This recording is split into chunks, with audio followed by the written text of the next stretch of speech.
శ్రీమాత్రే నమ. జయ గురు దత్తాత్రేయ నమ. ధనుసు రాశి వారికి ప్రస్తుతం రాష్ట్రాధిపతి గురువు అష్టమ స్థానంలో ఉచ్చస్థితిలో ఉండడం జరిగింది. దాంతోపాటుగా రవిగ్రహం కూడా అష్టమ స్థాన సంచారం జరుగుతుంది. అంటే ఈ రాశి వారికి ఈ వారంలో ఒక అదృష్టకరమైనటువంటి వార్త ఉద్యోగపరంగా మీకు రావడం జరుగుతుంది. అది సడన్గా ఉద్యోగంలో ప్రమోషన్ రావచ్చు, ప్రభుత్వం ద్వారా ఏదైనా గుర్తింపు రావచ్చు, లేదా ప్రభుత్వ పథకాలు మీకు ఏదైనా అనుకూలంగా రావడం జరుగుతుంది. ఇంతకాలంగా మీరు చేస్తున్నటువంటి కృషికి సరైనటువంటి గుర్తింపు ఈ సమయంలో రావడం జరుగుతుంది. అంటే ఈ రెండు గ్రహాలు కూడా ధనస్థానాన్ని వీక్షిస్తుంటాయి.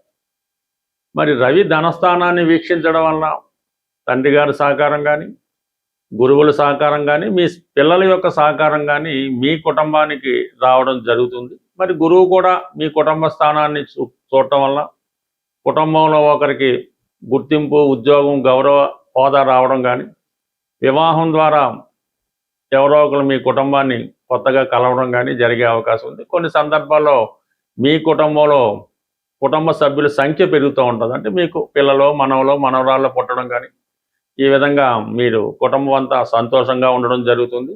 ఆర్థిక పరంగా అనుకూలంగా ఉంటుంది. కుటుంబం యొక్క స్థాయి పెరుగుతుంది.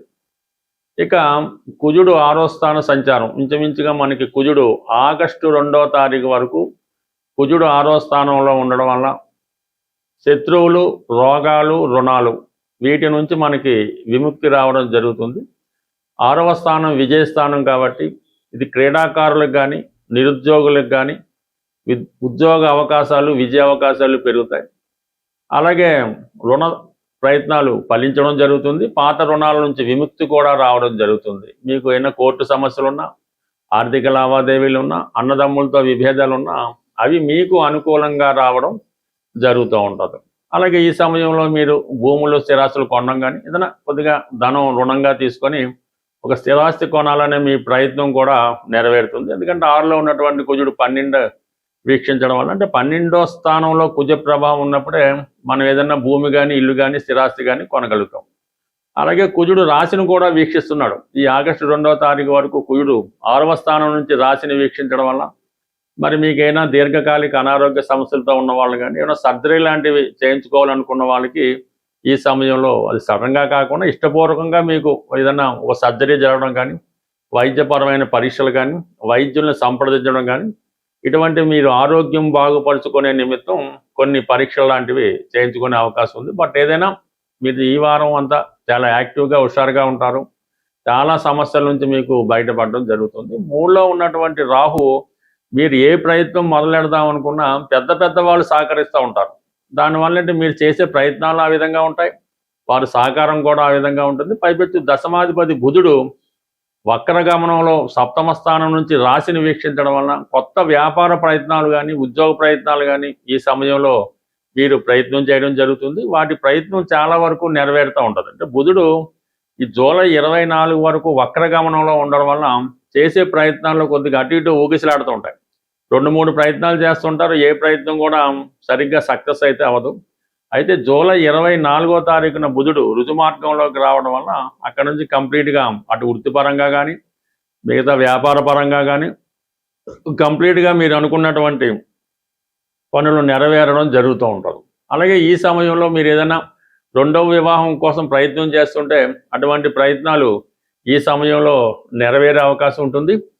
అది మీరు చట్టపరంగా అవకాశం ఉంటే మీరు 2వ పెళ్లి కోసం ఎదురు చూస్తూ ఉంటే స్త్రీలకు కానీ, పురుషులకు కానీ 2వ పెళ్లి ప్రయత్నాలు ఈ బుధుడు 7వ స్థానంలో ఉన్నప్పుడు జరిగే అవకాశం ఉంది. దానికి గురువు కూడా 8వ స్థానంలో ఉండడం, ఇవన్నీ కూడా ద్వితీయ వివాహం చేసుకునే వాళ్ళకి కొంతవరకు ఇది సహకరిస్తాడనమాట బుధుడు. అలాగే వృత్తిపరంగా మారాలనుకునే మీ ఆలోచన కూడా చాలా వరకు నెరవేరుతుంది. అయితే అర్ధాష్టమ శని ప్రభావం వల్ల ఏంటంటే ఏదైనా మనసుకి కష్టం కలిగించే వార్తలు మీకు రావడం జరుగుతుంటుంది. కాబట్టి ఏదైనా ఒక ప్రయత్నం చేసే ముందో, పని చేసే ముందో అది మనం ఎంతవరకు మనం నిర్వహించగలం, అది ఎంతవరకు కరెక్టు, ఇటువంటివి ఆలోచించి చేయడం మంచిది.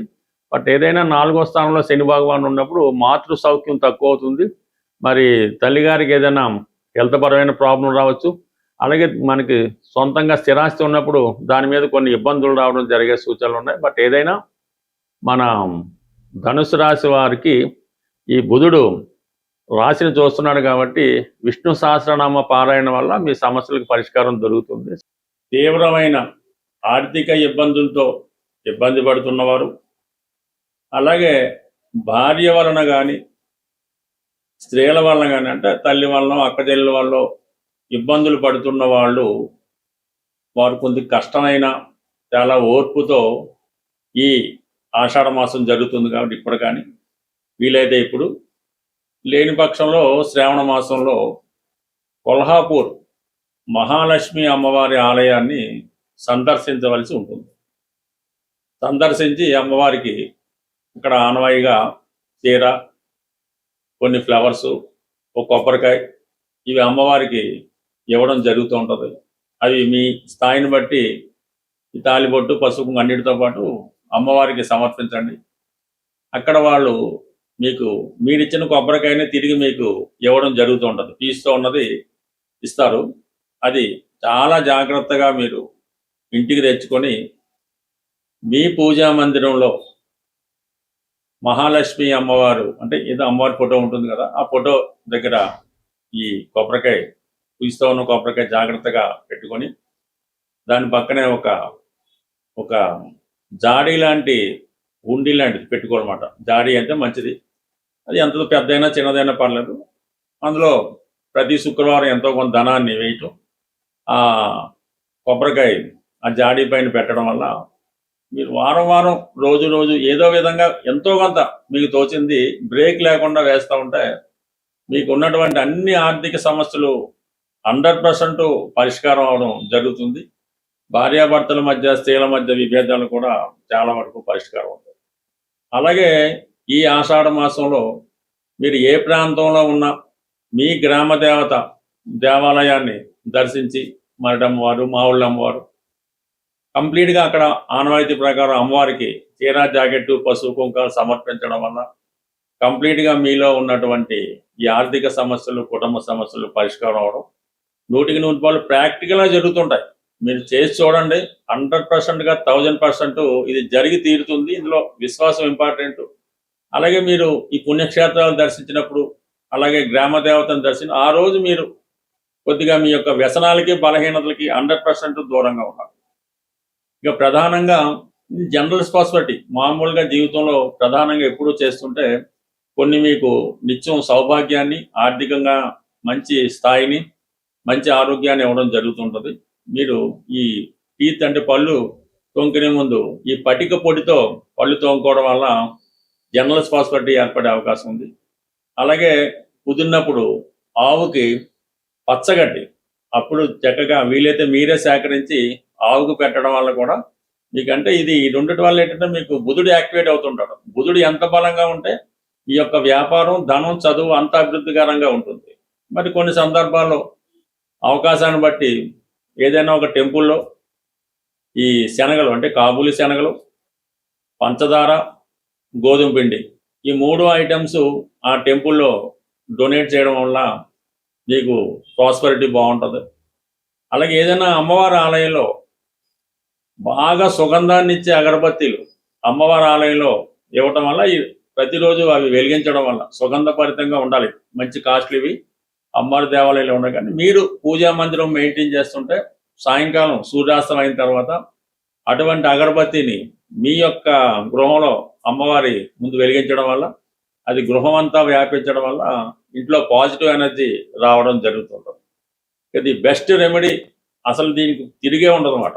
మీరు ఎంత కుదిరితే అంత ఈ బొంబాయి రవ్వ అనే గోధుమను ఒక పావు కేజీ, ఓ పావు కేజీ పంచదార, ఒక పావు కేజీ నెయ్యి, 100 గ్రాముల నెయ్యి, ఇవన్నీ శుభ్రంగా కలిపి చీమలకి ఆహారంగా వేయాలి. ఎక్కడ ఈ ఫారెస్ట్లోనూ లేదంటే ఈ తోటల్లోనూ అక్కడక్కడ ఉంటుంటే మీరు చీమలు చూడక్కర్లేదు, అక్కడ ఎంత అవే తీసుకుంటాయి.